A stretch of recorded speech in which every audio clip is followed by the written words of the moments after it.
Hello students. इस lecture में हम इम्यूनिटी के प्रकार यानी प्रतिरक्षा के जो प्रकार है उसके बारे में अध्ययन करेंगे। हमने पिछले लेक्चर में जाना कि जो इम्यून सिस्टम जो होता है हमारे बॉडी का प्रतिरक्षा तंत्र जो होता है वो शरीर को जो संक्रामक जो रोग होते हैं उनसे बचाने का कार्य करता है। और हमने ये भी जाना कि बॉडी के जो इम्यून सिस्टम और जो विभिन्न प्रकार के रोगों के प्रति जो प्रतिरक्षा होती है उसका जो अध्ययन होता है उसको इम्यूनोलॉजी कहा जाता है। जंतु के शरीर के वातावरण में उपस्थित कई प्रकार के जो वायरस होते हैं, बैक्टीरिया होते हैं आदि का आक्रमण होता रहता है और शरीर में वातावरण से कुछ टॉक्सिन भी प्रवेश करते रहते हैं और इनके दुष्प्रभाव का प्रतिरोध करने की क्षमता होती है शरीर में, जिसे इम्यूनिटी कहते हैं।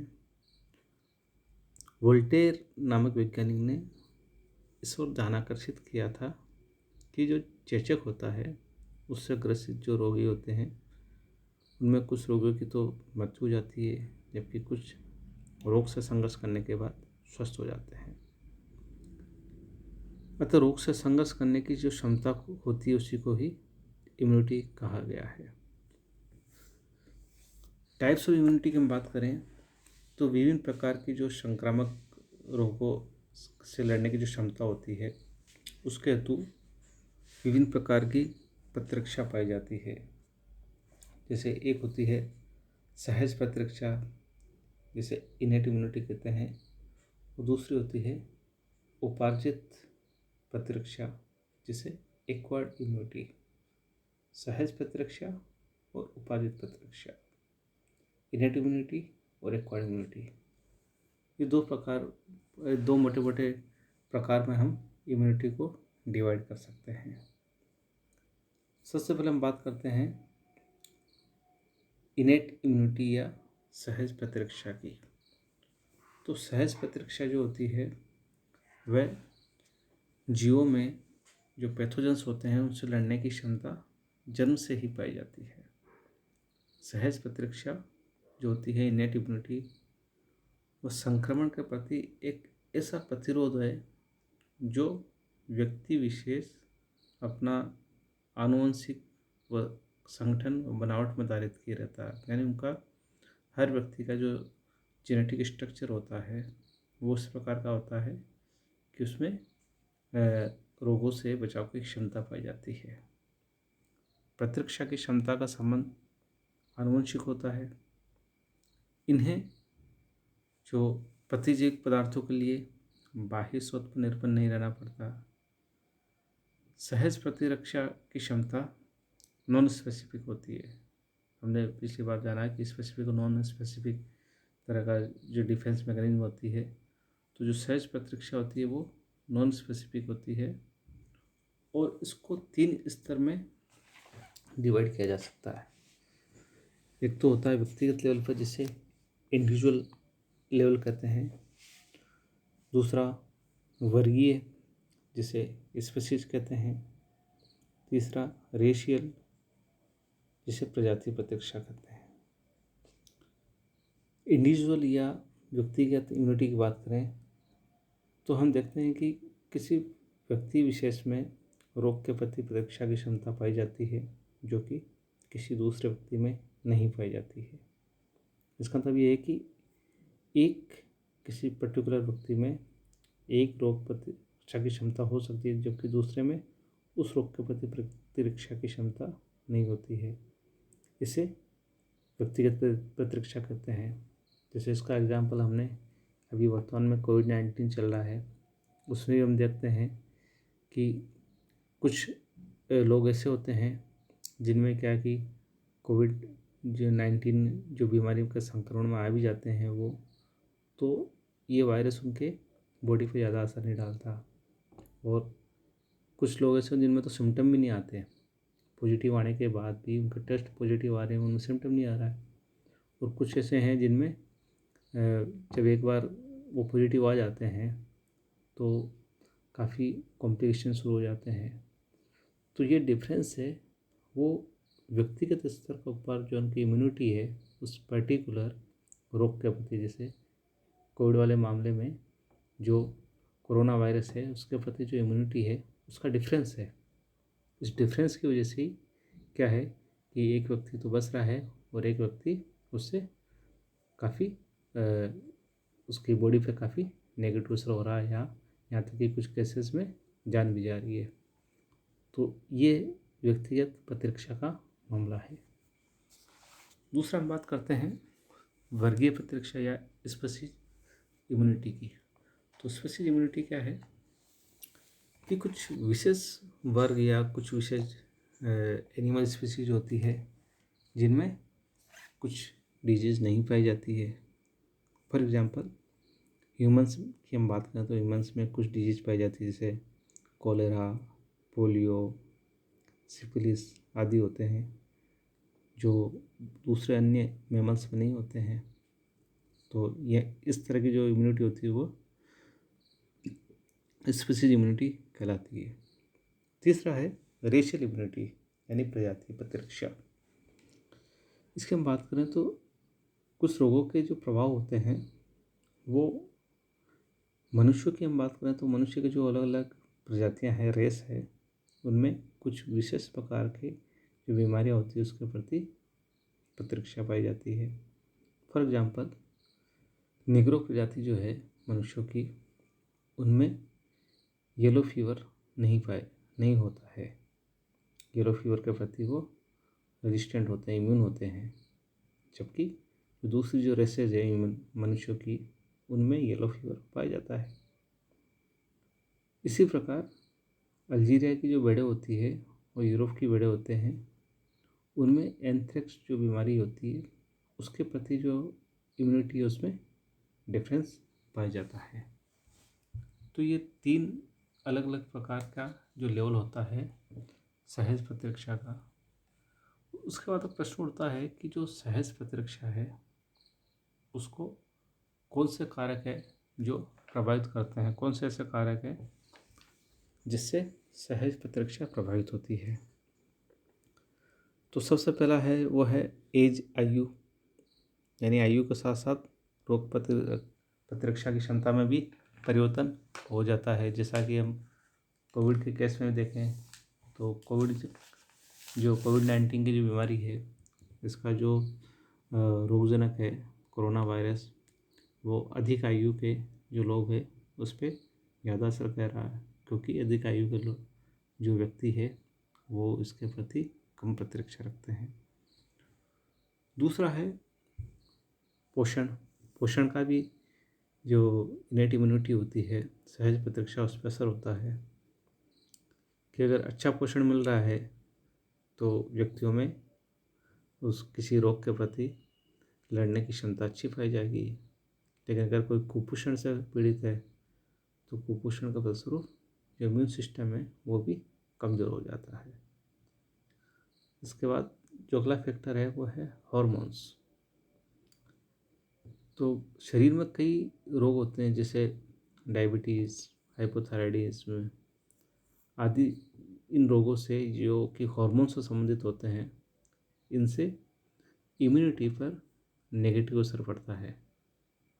जिसे इन्फेक्शन के प्रति जो कॉर्टिकोस्टेरॉइड प्रभावित करते हैं, ये पोषक के प्रतिरोध को कम करते हैं, क्योंकि ये हार्मोन जो एंटी इन्फ्लेमेटरी और भक्षण कोशिका क्रियारोधी होते हैं, इसलिए ये इम्यून सिस्टम को डाउन कर देते हैं। तो हार्मोन्स का भी असर होता है।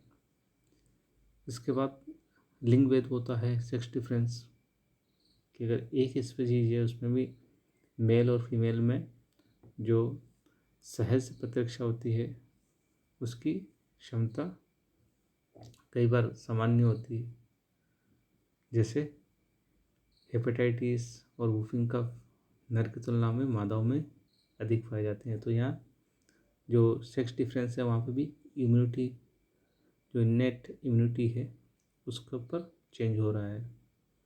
उसके अलावा स्पीशीज और स्ट्रेन के बारे में तो हमने बात की कि अलग अलग स्पीशीज में अलग अलग जो प्रजातियाँ हैं उसमें अलग अलग इम्यूनिटी हो सकती है।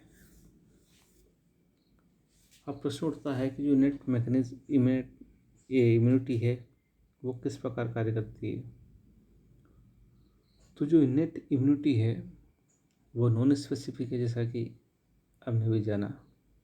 और इसका ये किस तरह से कार्य करती है। एक तो resistance of the skin and epithelial surface, यानी त्वचा और जो कला सतह है उसके द्वारा संक्रमण के प्रति प्रतिरोध होता है।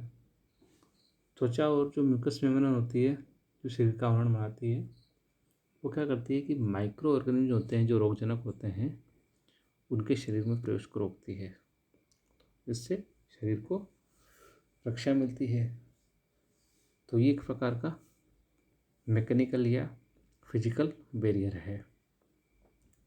दूसरा, protection bye acidic secretion and enzyme in stomach, कि जब भोजन के साथ अगर कुछ सूक्ष्मजीव आते हैं तो वो स्टमक का जो एसिड होता है और एंजाइम होता है उसके द्वारा नष्ट कर दिए जाते हैं। उसके अलावा फेगोसाइटोसिस यानी भक्षण कोशिका क्रिया द्वारा। तो रेटिकुलर एंडोथेलियल सिस्टम जो होता है उसमें मैक्रोफेज पाई जाती से वृहद भक्षक कह देते हैं। तो रुधिर की मोनोसाइट और अन्य फेगोसाइट जो WBC होती है वो भक्षण कोशिका क्रिया द्वारा जो पैथोजेंस होते हैं उनको नष्ट करती है।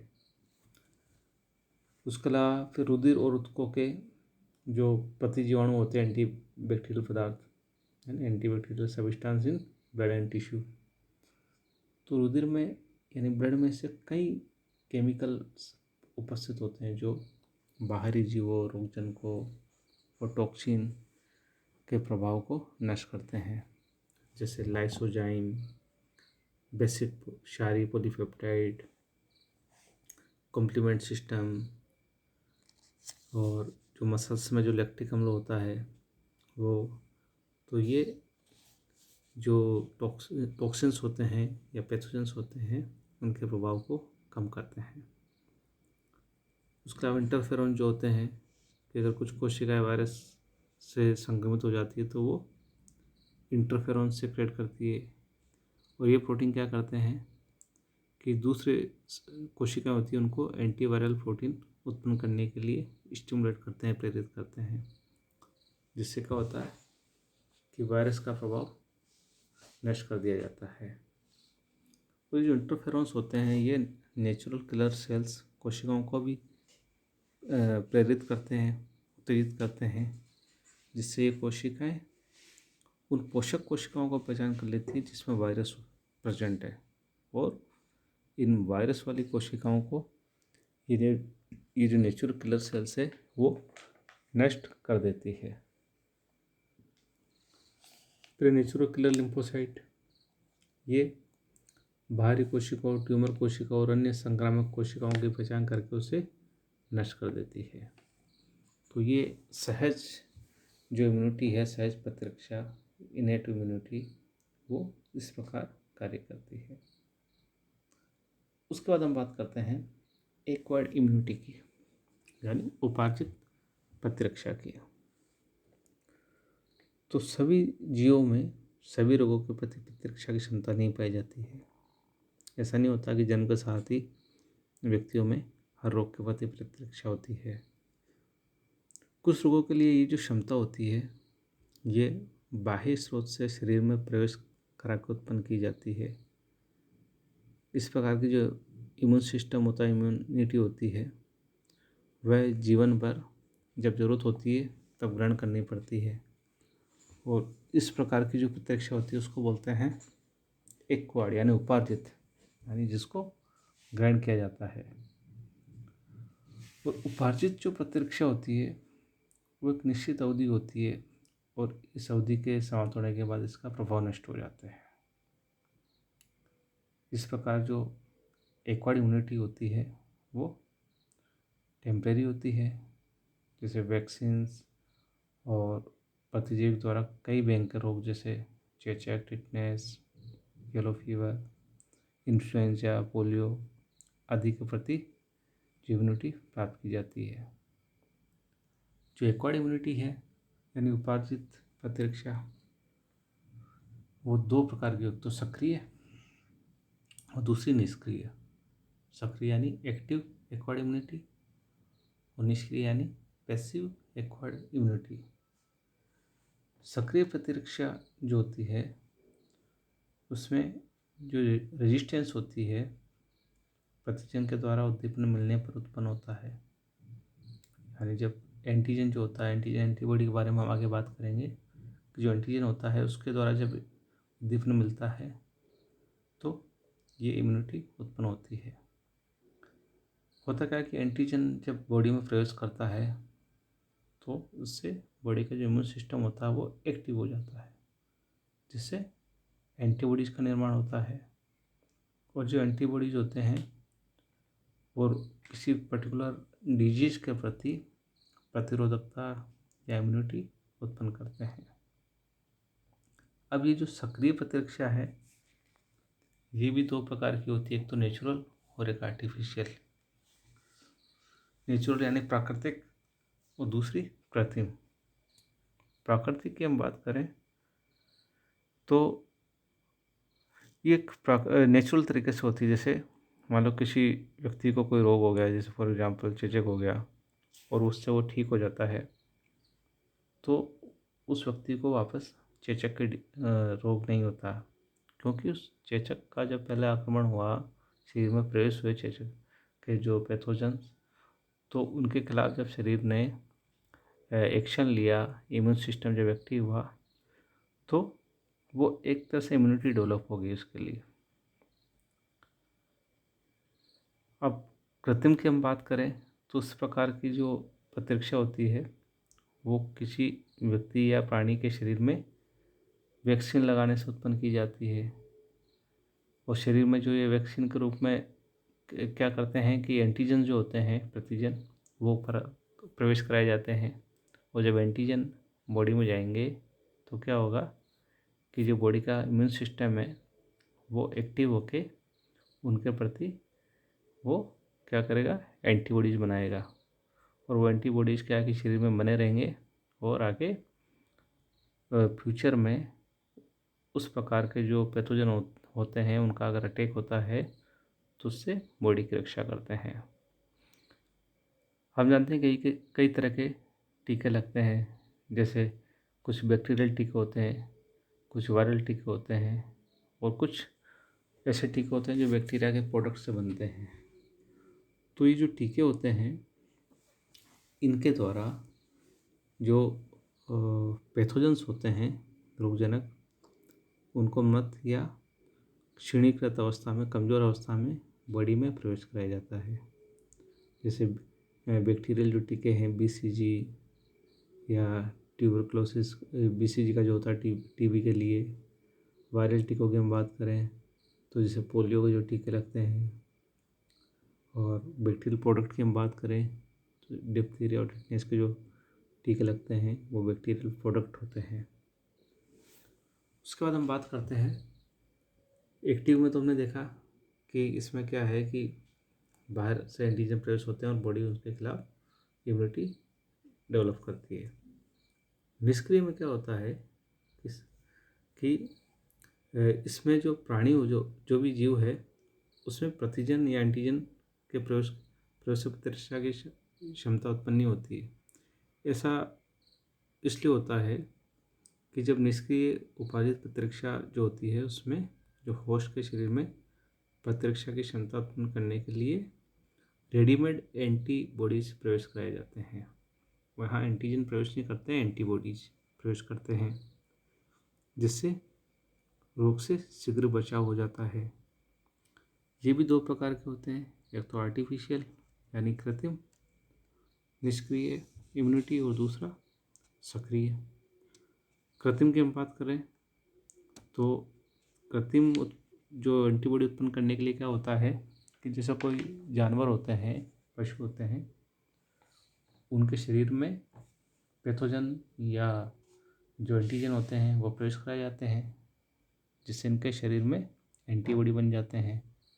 और ऐसे एंटीबॉडीज़ को फिर उनके ब्लड से अलग करके जो सीरम में होते हैं एंटीबॉडी, तो उसको अलग करके और फिर मनुष्यों के लिए काम में लिया जाता है, जैसे एंटी टिटनेस सीरम एग्जाम्पल है इसका, आर्टिफिशियल का। नेचुरल प्लस एक्वायर्ड इम्यूनिटी की बात करें तो उसमें प्राकृतिक निष्क्रिय उपार्जित प्रतिरक्षा के अंतर्गत प्रतिरक्षी माता के शरीर से जो भ्रूण होता है या शिशु होता है उसके शरीर में उसमें ट्रांसफ़र होते हैं। मतलब एंटीबॉडी जो होते हैं वो बन तो रहे हैं माँ के ब्लड में, और वो ट्रांसफ़र हो रहे हैं जो उनके गर्भ में जो शिशु होता है वो ब्लड द्वारा वहाँ बच्चे को मिलते हैं, जिससे बच्चे को जो रोगों के प्रति इम्यूनिटी या प्रतिरक्षा प्राप्त होती है। तो इस प्रकार ये प्रकार है, एक तो इनेट सहज और दूसरा एक्वायर्ड या उपार्जित प्रतिरक्षा। आगे हम देखेंगे कि जो आगे इम्यूनिटी भी ह्यूमरल और सेल मेडिएटेड यानी कोशिका मध्यता या ह्यूमरल प्रतिरक्षा के रूप में आगे हम इसका अध्ययन करेंगे।